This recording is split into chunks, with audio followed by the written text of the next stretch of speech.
Here, we are going to install everything needed to help you become a perfect web developer. I'm starting a freshly set up environment under Windows operating system. Here, none of the web development software are installed previously. This computer is connected to the internet and we will download all the software necessary.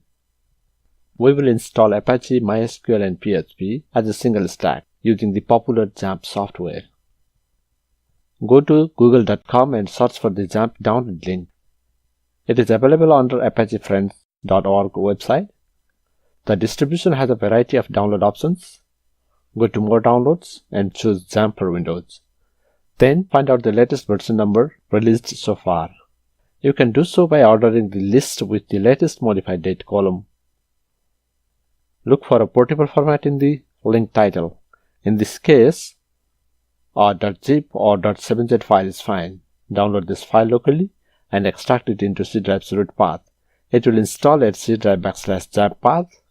This is all what we need and the steps are completed. Make sure that you have enough space in the C drive. You may normally have an operating system installed in this drive. Now we have to set up Apache to run as a Windows service. Similarly, MySQL or the MariaDB will also run as a Windows service too. The PHP and MySQL will run from the terminal as well. We will relocate the paths that point to the htdocs and MySQL data. This protects against the accidental crash of the disk partition. If you are installing on a Linux environment, please look into a different video that explains how to do the similar job.